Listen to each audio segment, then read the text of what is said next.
Cetbang meriam peninggalan Kerajaan Majapahit. Cetbang awalnya disebut sebagai bedil, dalam bahasa kuno dikenal sebagai warastra atau meriam coak. Cetbang merupakan senjata jenis meriam yang diproduksi dan digunakan pada masa Kerajaan Majapahit dan kerajaan-kerajaan di Nusantara setelahnya. Ada dua jenis utama dari cetbang, yaitu cetbang bergaya timur yang bentuknya mirip meriam Cina dan diisi dari depan, dan cetbang bergaya barat yang berbentuk mirip meriam Turki dan Portugis, diisi dari belakang. Diperkirakan dominasi Kerajaan Majapahit di Nusantara. Salah satunya disebabkan keunggulan persenjataan Kerajaan Majapahit dalam hal teknologi menempa perunggu, serta keahlian memproduksinya sebagai senjata utama. Keunggulan persenjataan ini menjadi bagian penting dari peperangan. Penggunaan meriam umumnya digunakan oleh armada laut Kerajaan Majapahit, dan pada akhirnya juga dipakai oleh para bajak laut serta kerajaan pesaing di Nusantara. Sebelumnya, teknologi senjata bubuk mesiu diperkirakan masuk ke Majapahit pada saat invasi tentara dinasti Yuan dari Tiongkok di bawah pimpinan Ike Mesi yang bekerja sama dengan Dyah Wijaya saat menggulingkan Jayakatwang pada tahun 1293 Masehi. Saat itu, tentara Mongol menggunakan meriam ketika menyerang Kerajaan Daha. Mahapati Gajah Mada adalah seorang mahapati yang cerdas dan suka mempelajari teknologi persenjataan dari berbagai tempat. Berbekal dari kepandaiannya dalam menggali berbagai teknologi inilah, Gajah Mada akhirnya memutuskan untuk membuat sebuah rancangan senjata hebat selain keris yang sakti. Dia merancang sebuah senapan dengan tingkat kerusakan besar jika disulut dengan api. Selain ahli strategi perang, Gajah Mada pun ahli dalam bidang persenjataan. Dia menguasai banyak teknik pembuatan senjata sehingga akhirnya cetbang berhasil diciptakan dan dikembangkan untuk menunjang cita-citanya mempersatukan Nusantara dalam Ikrar Sumpah Palapa. Pada saat Tribuana Tunggadewi menjadi raja ketiga Majapahit, keinginan dari Gajah Mada itu akhirnya terwujud. Posisinya sebagai Mahapati memudahkan keinginannya untuk membuat senjata karena didukung penuh oleh sang ratu.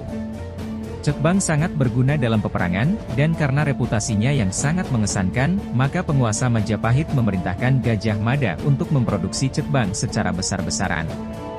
Cetbang dibuat dalam berbagai ukuran dan jenis, mulai dari yang panjangnya 1 meter hingga panjang 3 meter. Untuk diletakkan pada armada kapal laut dan gerobak perang. Pada prasasti Sekar disebutkan cetbang diproduksi di Rajakwesi, Bojonegoro, sedangkan mesiu utamanya diproduksi di Swatantra Biluluk. Cetbang yang digunakan pada armada maritim Majapahit ukurannya bervariasi antara 1 hingga 3 meter. Cetbang yang berukuran 3 meter biasanya ditempatkan di kapal-kapal perang Majapahit yang disebut Jung Majapahit. Panglima Angkatan Laut Majapahit yang terkenal menggunakan meriam cetbang adalah Empu Nala. Kepopuleran Empu Nala pada masa Majapahit diketahui melalui prasasti Sekar, prasasti Bendosari, prasasti Batur, prasasti Tribuana dan Kakawin Negara Keragama yang menyebutnya sebagai Rakrian Tumenggung atau Panglima Perang. Dalam Kakawin Negara Kertagama, Empu Nala mendapat gelar Wiramandalika. Gelar ini disematkan karena jasanya kepada perluasan wilayah Majapahit. Dalam Wirama Pupuh 72 bait 2 dan 3, disebutkan bahwa ia sebagai keturunan orang cerdik yang mampu menghancurkan musuh di Dompu, Nusa Tenggara Barat.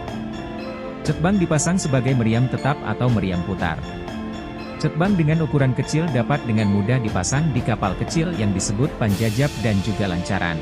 Setelah memudarnya kekuasaan Majapahit, banyak dari ahli meriam perunggu yang tidak puas dengan kondisi di Kerajaan Jawa akhirnya menyingkir ke Sumatera, Semenanjung Malaya dan Kepulauan Filipina. Hal ini berakibat meluasnya teknologi penggunaan meriam cetbang, terutama pada kapal dagang untuk perlindungan dari bajak laut di sekitar Selat Makassar. Penggunaan meriam akhirnya meluas di Kepulauan Nusantara. Meriam cetbang Majapahit masih tetap digunakan dan terus dilakukan improvisasi pada zaman Kesultanan Demak, terutama saat invasi Kerajaan Demak ke Malaka. Pada tahun 1513 Masehi, armada Jawa yang dipimpin oleh Pati Unus, berlayar untuk menyerang Melaka. Catatan Portugis menerangkan, dengan membawa banyak artileri yang dibuat di Jawa, karena orang Jawa terampil dalam perpandaian besi dan peleburan logam, serta dalam semua pekerjaan dengan besi, melebihi apa yang Portugis miliki di India. Bahkan Afonso de Albuquerque menganggap pembuat senjata api dan meriam di Malaka berada di level yang sama dengan Jerman. Orang Portugis yang datang ke wilayah Nusantara, menyebut cetbang dengan sebutan berco, sedangkan orang Spanyol menyebutnya verso. Bahan baku besi untuk pembuatan meriam Jawa tersebut diimpor langsung dari daerah Khurasan di Persia Utara, terkenal dengan sebutan Wesi Khurasani. Duarte Barbosa mencatat berlimpahnya senjata berbasis bubuk mesiu di Jawa sekitar tahun 1514 Masehi. Orang Jawa dianggap sebagai ahli pembuat senjata api dan penembak artileri yang baik. Senjata yang ditemukan diantaranya meriam 1 pon, cetbang atau rentaka, senapan lontak panjang, spingarde jenis arquebus, skiopi jenis meriam tangan, api Yunani, gun jenis bedil besar atau meriam, dan senjata api atau kembang api lainnya.